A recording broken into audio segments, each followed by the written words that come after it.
ရဲ့ Alter Ego Vedat Team Liquid ရဲ့ Best of 5 Lower Bracket ပွဲเนาะမပြီးဆုံးသေးတဲ့ Game Number 2ကနေပြီးတော့အားလုံးပြန်လဲပြီးတော့ချိုးသွင်းလိုက်နေပြီဒီပွဲလေးတော့ကျွန်တော်တို့ရဲ့ Main Sponsor Riot D နဲ့အတူပဲဆက်လက်ပြီးတော့ကြည့်ရှုလိုက်အောင်ဗျာเนาะတကယ်ကိုတန်ဖိုးမြင့်မဲ့အနေအထားတစ်ခုတော့เนาะပို့ပြီးမဲ့ပွဲစဉ်တွေပါပဲဗလန့်ဟုတ်တယ်เนาะဒီပွဲ draft ကတော့နည်းနည်းလေးတော့liquid post down တယ်လို့ခံစားရတယ်ဆိုပေမဲ့အဲ့လိုမသိရမလားလီလီယာဘာညာယူလာတဲ့အတွက်ကြောင့်တော့အဲ့လိုကောင်တွေကအဲ့လိုတတဲတွေပါတယ်ဦးစီးဦးဆောင်လုပ်ပြီးတော့ဂျန်ဂယ်ပြန်တိုက်တဲ့အပိုင်းမှာအဲ့လိုလီလီယာဘုံတွေပါတယ်နဲ့ပြန်ကာလို့ရတဲ့အပိုင်းလေးတွေရှိမယ်ပေါ့နော်တေချာတာကတော့တတဲနာတော့ရောက်တော့မဟုတ်ဘူးဒီ Sun for you မလုံနိုင်သေးဘူးပေါ့နော် Sun for you မချိုးနိုင်သေးရတော့တောက်လျှောက်เนาะရီဆန်ရှင်းတတဲပေးရဘူးတော့ရှိနေနေပဲကူလောတယ်တော့လီလီယာအားကိုလေးနဲ့ကတော့လဲမှာတော့ lane pressure လေးတော့တောက်လျှောက်ပေးနေရတယ်ဗျကဲပေါ်လန်းမှာလေเนาะ Asmarita ယူဆောင်ဆိုတော့လေလွယ်လွယ်နဲ့တင်မဲ့ကောင်းနေမဟုတ်ဘူးAsmarita အရင်ကြီးတော့လိုမျိုးယူဆောင် physical ထိုင်ကုတ်တဲ့တန်တွေတော့ခံလို့တော့မရဘူးပေါ့နော် chip နေနေတော့လေလန်းပုတ်ခံလိုက်တော့တွေးတော့တော်တော်နေရွာ RV cloud နဲ့เนาะ RV ကတော့ဒီ cloud တွေကိုဘယ်လိုမျိုးရိုက်ချိုးရမလဲဆိုတော့ကောင်းကောင်းနားလည်ပြီးသားဆိုတော့ OHAP cloud ကိုတော့အရင်ကြီး pressure ပြီးမှာတော့မဟုတ် JB position အောက်သွားပြီ Flicker ခုံထားတယ်overdrive နဲ့ဖြတ်တိုက်လိုက်တာဟိုဘက်ရောက်သွားတယ်ညီတို့နော် overdrive တို့ crash course တို့ okay เนาะအော်လဲ RV ကတော့ lane เนี่ยတာတယ်ဘလို့เนาะ game 1 game 2เนาะ hero nature လည်းအတာဆော့ထားရတာဆိုတော့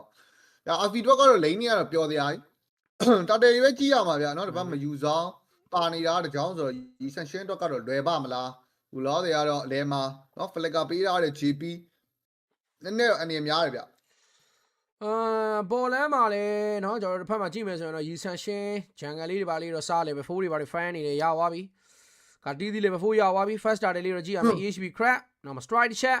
strike အိုး Yasuki ရသွားတယ်ဗျာနော်လေးများလေးဆွဲပြီးတော့ရအောင် nice one ရတာစားပြီးရင်တော့တတ်တယ်ပတယ်လေးတော့ဆိုင်ရဖို့တော့ရှိနေတယ်ဆိုပေမဲ့အောက်လန်းယူဆောင်လေဖို့မရအောင်လို့တော့တားရနိုင်အောင်မလားတော့တော့ RV Valkyrie တော့တုံးလိုက်တယ်နောက်မှလည်း cloud နေနေတော့ physical လေးတော့ပြစ်ပင်မယ် RV ပြန်ခုတ်တာနဲ့ JB မဲ့သွားပြီညီကိုတော့ तू တတ်တယ်ပတယ်လာ join နေတာသိလား bro လိန်ကတ်တင်လောက်လိုက်တာဟုတ်တယ်နော်ဆန်ဂျီကလည်းဒီဘက်မှာတိုင်ပတ်နေရနော်အဲ့ဒါ first starter ကပေးရပြီးယူဆောင်တော့ပေါ်လဲနောက်မယူဆောင် black dragon fall ကာတီးသည် fablet ရင်ပေးလိုက်မှ crash call overdrive လေးနဲ့ Yasuki လေးလည်း Sanford ပြန်တော့ကောက်ပေးတိုင်းမှ Sanford အနေနဲ့ဂျားညံသွားနေတာတော့ကေးပါပြန်ပေးလိုက်တော့ one for 2 train နဲ့မတန်ဘူးညီကိုတို့နော်liquid ဘက်ကကြည့်ရင်မတန်ဘူး A ဘက်ကကြည့်ရင်တော့တန်တယ်ဟုတ်တယ် liquid ဘက်ကကြည့်ရင်တော့မတန်ဘူးဆိုပေမဲ့နော်ဒီဘက်က A တော့ကတော့အတန်ကြီးဗျာနော် Yasuki တော့ပေးလိုက်ရတယ်ဆိုပေမဲ့ fablet ကာတီးသည်ကိုရင်ရလိုက်တယ်နောက်ထပ် offlane Sanford လေးပဲရလိုက်တယ်နီနိုကတော့တင်တော့မတန် flicker တော့ရှိတယ်ဗျသူပြေးသွားရလေလာတယ်စန်ဂျီ flicker နဲ့ခုံ stand တာတော့မရလိုက်ဘူးဆိုတော့မှတော့တတ်တယ်ပြန်တော့လုံးမဲ့နေတာတခုမှတော့ Sanford ယူဆောင် black dragon form မရှိဘူးဆိုတော့လေဒီတိုင်းပဲထိန်းနေတာချောင်း the weird dragon နဲ့ချစ်ကိုတော့ဖြတ်ကန်နေဆိုပေမဲ့တတ်တယ်လေးကတော့လက်လွတ်လိုက်ရပြီ JB တွေးတော့ကြံပါသေးတယ်ဟုတ်နော်ဒီဘက်လီလီယာဖြစ်နေတာဆိုတော့ချောင်းကန်တာနဲ့ဥစ္စာလုံးလို့မရတဲ့အနေထားပါကဲအောင်လန်းမှာတော့ rapper တွေဘာတွေလာစားမဲ့ပြဿနာတော့ diversion လေးနဲ့တော့သွားတော့စစ်ထိုင်းနေပဲYasuki နေနဲ့တော့ကိုဂျန်ဂယ်လေးပဲကိုစားလိုက်တာတော့ပိုကောင်းပါတယ်။ဘာဖြစ်လို့ဒီ Rebel Jungle တော့ respect ပေးရမယ်။ဆိုတော့ first starter လေးတော့ skip ထားတဲ့အနေအထားမျိုးအောက်မှာတော့ RP တကောင်အနေနဲ့တော့များနေလား GP level လည်းမချခင်ရတော့မှာဆိုတော့ပေါ်လန်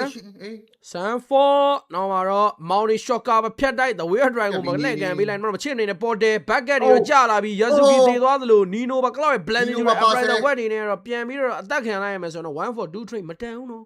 ။ For flavor ကတော့ဂျန်ဂလာကြီးပါပေးလိုက်ရတာ bro အောက်လန်း OHAP ပြန်ကြလာတာ free စောင့်တော့ခုန်နေခဲ့ပေမဲ့နောက်မှာ beautify နေပါတယ်နေ backend နေနဲ့လည်းကာတီးသေးရှိတယ်ဗောနော် OHAP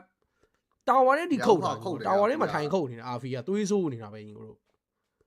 နော် damage ကတော့အရင်မများသေးဘူးနိုင်တယ်တော့မှန်တယ်ဆိုပေမဲ့ damage မများသေးတဲ့အနေအထားတစ်ခုမှာတော့ကျွန်တော်တို့လိုချင်တဲ့ cloud ရဲ့ hero key လေးတော့မရခဲ့တဲ့Outer Ego ဒါလေးတော့ပြန်ဘက် Sanji flicker မရှိတဲ့ time အလက်လည်း flicker မရှိဘူးပြတော့ခုနကပေးလိုက်ရတာမဟုတ်ရင်အလက်ပါတီသွားနိုင်တယ်ပေါ်ပတ်တယ်chip ရဲ့ portal တွေနဲ့ bucket နော်လင်းလင်းမြန်ကြားလို့ရတဲ့တခုကတော့ liquid တော့သွားကောင်းပြီး teleportation hero တွေပါသေးလား teleportation နဲ့ဒီကောင်တွေကစိုက်နေတာ Sanji diversion တို့ပါတော့ねအောက်လန်း RV ရန်ကြီးတော့မလုပ်ရဘူးပေါ့နော် RV မှာလည်း flicker ပါညာရှိတယ်ဒီဘွဲဒီကောင် flicker နဲ့ဆော့တာတော့တစေးပဲတော့မကြောက်ဘူး RV ကဒါပေမဲ့ stand ခံရင်တော့တေးလောက်တယ်free ရဲ့ဒီဈေးပဲအတိတဲ့အတိုင်းပဲနည်းနည်းလန့်ရတယ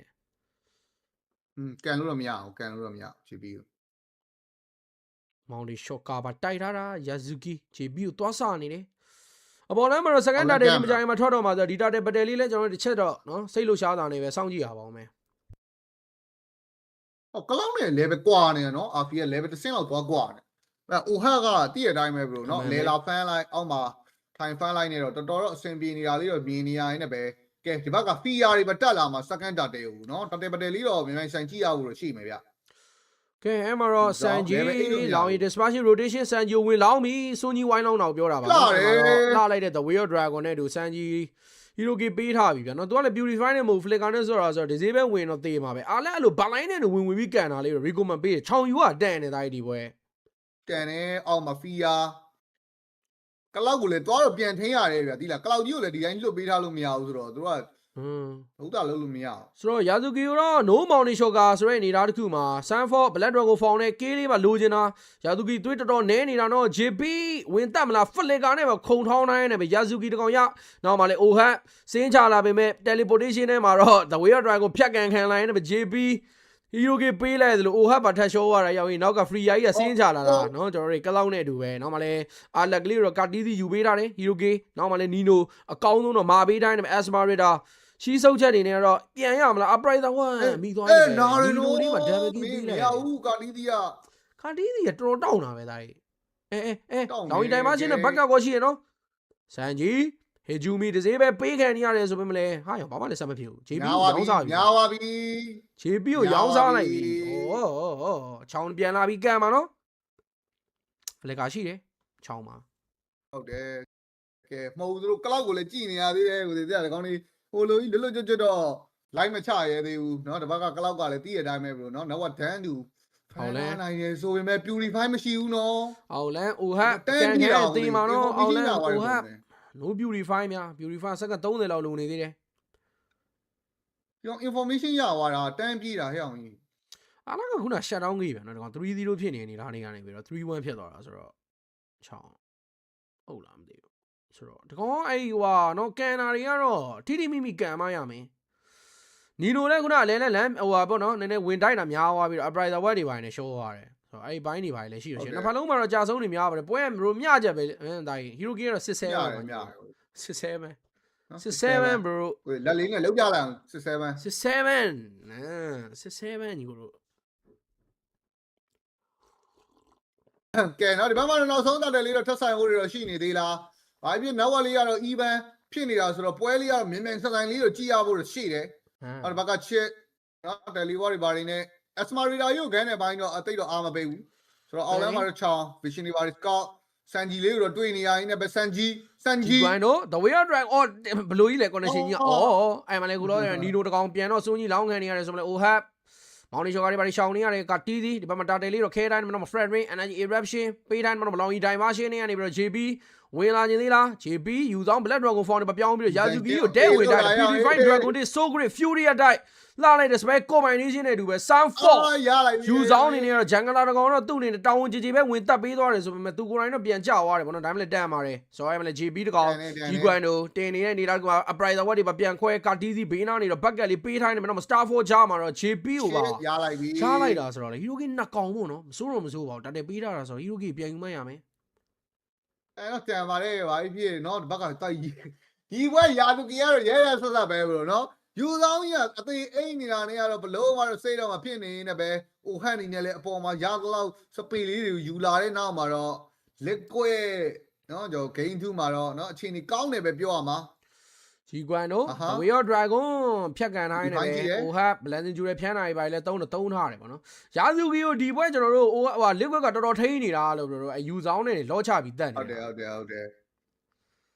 ်ရန်ကောလို့အမလဲလောင်ရီတိုင်ပါရှင် JP Beauty sorry Stanley နဲ့တော့ဝင်သွားတယ်မနော် Purify နေ Purify မို့ကတော့ Flicker ခုံသွားတာနော်အားကြောင့်ဘယ်နာ JP တော့ဘယ်လိုရောက်သွားလဲတွေးနေတာ Hiju မြ Purify နဲ့မဟုတ်ဘဲနဲ့ Flicker နဲ့ဆော့တာဟာတစည်းပဲကွက်တီပါပဲနော် JP ရင်ဝင်တဲ့ကိုခုံလို့ဖြစ်သွားတာဗလားဟုတ်တယ်သူကပြေးကြလဲအဲ့ဘက်ပဲရှိတာအဲ့ဘက်ပဲရှိတာဆိုတော့ရငါတို့နည်းနည်းကြောင်သွားတယ်တကောင်ဘာသုံးလိုက်တာလဲဆိုပြီးတော့ပွဲတော့မျှတယ်ဘရိုနော်ဒါပေမဲ့ OHAT ကတော်တော်အဆင်ပြေတာနော်ဘရို OHAT game 1တက်ဆိုင်တော့ဒီဘက်တော်တော်အဆင်ပြေတယ်ပြောလို့ရတယ်ကဲကလောက်နောက်မှလည်း live ပြမလား RFI အဲ့ blink spell တွေအများကြီးနေတယ်ကောင်အဝေးကိုရောက်သွားတာလို့အဲ့မှာပေါ်လန် fast tower နောက်မချောင်း G-Guan တို့တဝဲတော်ကန်ဒီမမမှားသွားပြီနော် Alec နဲ့ RFI ဗတ်တဲ့ပြန်ဝင်လာတာနှစ်ယောက်တည်းနောက်ကကောင်တွေကိုနည်းနည်းလေးစောင်းလိုက်နေတယ်လီလီယာဘုံရှော့ဝေးတော့ပေးပေမဲ့ဟိုဘက်မှာ Black Shoe ကောက်စီးနေ Hijumi က Dragon Tail လဲပြီးတော့ Sanford double kill တော့ယူသွားတယ်မလို့ reception မောင်နေ shot ကကြာမကတီးသေးတော့မေးဖို့တော့ကြိုးစားနေတယ်ဆိုပေမဲ့အဲ့ဒါအဆင်ပြေပါမလားနောက်မှလည်းယူဆောင် Fury Attack Dragon Day Soul Green နဲ့နောက်မှဖြတ်ဆွဲပြီးတော့ Yazuki ကိုအိမ်မှုကြိုးစားနေတော့မ cloud ပြန်ဝင်လောင်ကြီး dispatch rotation တွေကြာမှ Yazuki ပါထပ်ရှော့သွားနေတယ်9កောင်လုံး team white out ပါပေးလိုက်ရတာပါ လောပါလုံးလို့ရတယ်စိတ်ပိုင်လောပါလုံးလို့ရတယ် လောတွေပါလုံးလို့ရတယ်ဗျာစိတ်ပါလို့ရှိရင်တော့ဟာဘလူးကြီးဖြစ်သွားတယ် မရဘူးကိုဒီပွဲတော့ကိုဒီပွဲတော့ liquid ပွဲပဲ trust me နော်ဒီပွဲတော့အိမ်မရဘူးယာဇူကီလည်းကျိုးနေတယ်နော်ဟိုလိုကြီးလေကင်းကြီးတို့ရဲ့လို့လဲဒါစပါမပါဘူးဆိုတော့ကဲ fast law လေးကိုပါတိမ့်ပိုက်သွားရင်လည်း liquid ပြန်လာပြီဘယ်လို liquid ပြန်လာပြီအမှန်တိုင်းပြောရင်တော့အပေါ်လမ်းဘယ် recap ကတော့ဟို RV နဲ့ R-Line နဲ့နည်းနည်းစောင့်လိုက်နေတယ်လို့ထင်တာပဲဒါကြီးကျန်တဲ့ကောင်တွေကိုဟုတ်တယ်နည်းနည်းစောင့်အောင်ပါနော်ဒီကောင်တွေပြန်ဝင်သွားတဲ့တိုင်မင်းကနည်းနည်းလေးစောသွားတယ်ဆိုရီဆက်ချင်းလာနေတဲ့ချိန်တွေနီနိုအောက်လမ်းနေပြီးတော့ပတ်ပြီးတော့အပေါ်တက်လာတဲ့ချိန်တွေဘာတွေမှာဒီကောင်တွေနည်းနည်းလေးမစောင့်လိုက်မိတဲ့အကျိုးသက်ရောက်မှုနဲ့ပဲပေါ့နော်တင်း white out ဖြစ်သွားတာဘရိုဘက်တရီကခွဲပြနေတာတစ်ဖက်နဲ့တစ်ဖက်တယောက်တစ်ပေါက်စီဖြစ်သွားတာပေါ့ဗျာလိုတိုရှင်းကတော့ကဲနော်ဒီမှာတော့ချီပြီးရမှာပဲတော့မပေးရင်အနေများတယ်အဲ့နေရာကဲအောက်လမ်းမှာတော့ second tower တစ်လုံးတော့ Sanford ဟိုခက်လေးမခေါ်လာရင်လည်းပဲ second tower လေးတော့ရပြီလဲလန်း mid tower လေးတော့ကာရနိုင်သေးတယ်ဆိုပေမဲ့လည်းအပေါ်လန်း လော်ရီဘာလေးလည်းဖြည့်ရှင်းအောင်ပါဆိုတော့လဲလန်းကြီးပဲမဲနေလို့တော့မရဘူးအိမ်အနေနဲ့တော့ပေးတင်တာလေးတော့ပေးရမယ်ဗျ JP ကိုကန်လိုက်မလားနော်ဒီဘက်မှာတော့ကျွန်တော်တို့ chip overdrive crash call လေးတွေရှိတယ်ပြီးရင်လည်း portal shotgun နဲ့တော့နော် bucket တွေအကုန်လုံးပြုတ်ကျလာမှာဆိုတော့လေ Arlan အနေနဲ့အဲ့ကန်ညာကိုစဉ်းစားနေရတယ်။အိုဟတ်ပွဲလို့လည်းဖြစ်သွားတယ်ပေါ့နော်။ game number 1တော့ဆော့ရတာတော့မခက်တော့ဘူး။ဆန်ဖို့ကိုလည်းလောက်ကွက်တဲ့သူ့ရဲ့ hero ပေးတာအလဲလမ်းမှာတော့နည်းနည်းလေးလမ်းဖြတ်လျှောက်တဲ့ Nino အကုန်လုံး9កောင်ပေါင်းတက်ထားရနေပဲဖြတ်ခံထားရပါတယ်။ဆိုတော့ hero ကတကောင်ပေါ့ဗျာနော် 4 with the fight ဒါပေမဲ့သူတို့ဆက်မတက်ဘူးဗျာသေးလား။တပွဲရှုံးသားလို့လည်းပါမယ်ပေါ့နော်။ mega ဘာညာယူဖို့တော့ကတော့နောက်ထပ် load တစ်လော့ပဲထပ်ဆောင်လိုက်တာတော့ပိုကောင်းမယ် mega ရှိလေးလည်းကျန်နေသေးလို့ပါ။ chip over တဲ့နေဘတ်တရီတကယ်ဝင်ဆိုင်တာ Yazuki ကိုပြေးနေတာဘာမှမလုပ်လိုက်ဘူး Yazuki မောင်နီရှော့ကလေးတော့တိုင်သွားသေးတယ်ကနမကလောက်ဖျန်းတာနေတော့ Hijumi Black Shoe လေးတော့ကောက်စီးသွားမိမယ်နော်လျှက်တပြက်ဘတ်တယ်တစ်ခုကနေပဲ Hiroki 2កောင်ရထားတယ် RV နဲ့ Yazuki damage dealer 2កောင်တေသွားတဲ့နေတာတစ်ခုမှာ Arlan ရဲ့ Hijumi ရဲ့ပြန်ထွက်တော့မယ် Nino ရဲ့နဲ့3ယောက်နဲ့ကာလို့တော့ရပါဦးမလားမထင်တော့ဘူး Fury die chip stand နေကြမှာတော့အာလက်ကိုတော့အိုဟတ်ပဲပြစ်ချသွားရင်တော့နီနိုအနေနဲ့ကတော့ Hijumi နဲ့ပေါင်းပြီးခရီတော့ရှင်းထားသေးတယ်အပေါ်လမ်းမှာလည်းခရီဝေးဝင်လာပြီးဆိုအမ်မီနဲ့တူတယ်ဗလက်အဲ့လာတော့အဲ့လိုယာသွားနိုင်တယ်နော်မရတော့အဲ့လိုမရတော့ယာဇူကီထွက်ပြီကဲအဲ့မှာတော့ခရီလေးကတော့ထဲဝင်နေပြီနောက် Hijumi အဲ့လိုရတယ်ဒါရုံမှာသတုံးပြေးရရင်တော့နိုင်နေပြီညီကိုတို့ကြီးပါ game number 2မှာတော့ liquid အကောင်းမွန်ဆုံးသူတို့ရဲ့ drop bit တစ်ခုဖြစ်တဲ့ teleportation drop နဲ့ပဲเนาะကျွန်တော်တို့ရင်ဆိုင်သွားတဲ့နောက်မှာတော့ပြန်လည်နိုင်ရရှိတာ1-1ဆိုတဲ့တေးရလက်ကိုတော့ပုံဖော်ထားနိုင်ခဲ့ပြီပဲဖြစ်ပါတယ်ခင်ဗျာကြီးပါ